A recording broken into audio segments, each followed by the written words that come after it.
It's the 4th of June 2012. This is Capital FM Online TV News.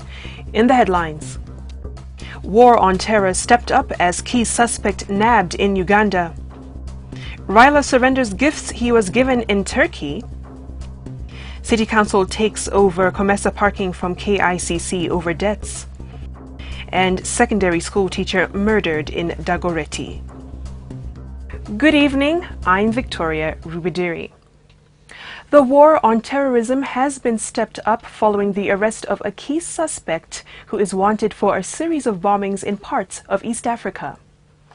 The suspect, only identified as Hussein, was arrested on Sunday in Uganda, and his details have already been shared to the Kenyan authorities to confirm if he's wanted here.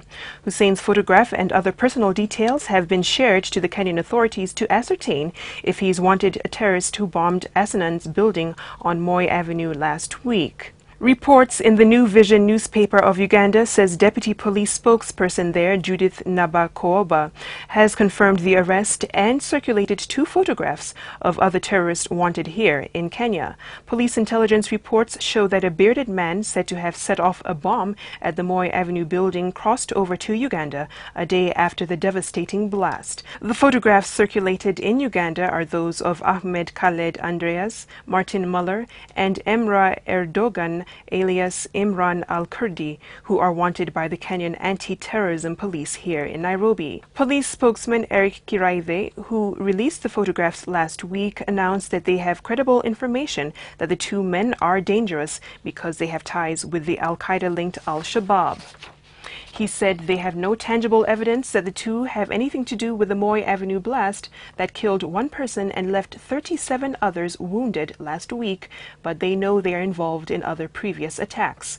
Police in Kenya are on high alert since a private U.S. intelligence firm, Intel Center, warned of impending attacks by Al-Shabaab, who have threatened to bring down skyscrapers. Prime Minister Raila Odinga has become the first public officer to surrender gifts given to him on a foreign visit. Speaking while surrendering the gifts, Raila said he was doing so in accordance with the Constitution and Public Officer Ethics Act, which bars a public officer from keeping a gift or donation he received while on a public or official visit. He said he hoped it will be a precedent for other public servants who have been ignoring the act even though it was enacted in 2003. Odinga, who is accountable to the National Assembly, said the twin laws are meant to discourage corruption among public officers who might be influenced by donors who might need a favor from the government. National Assembly Speaker Kenneth Marende commended the Premier for the act, but added that the Public Ethics Officer Act needs to be strengthened to ensure compliance by all public office holders. The Speaker, who received the gifts as the chairperson of the Parliament's Powers and Privileges Committee, submitted the gifts to the National Museum Director Farah Idle, who said they will begin the process of accustoming the presents soon. The City Council of Nairobi has taken over control and management of the Comesa parking lot located in the Kenyatta International Conference Center.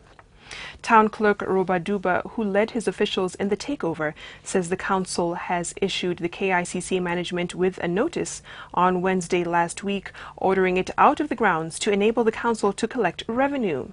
The town clerk says the parking lot is public land, which should be managed by the council. Duba says that KICC owes the council up to 26 million shillings, which is hampering its operations in providing services to city residents.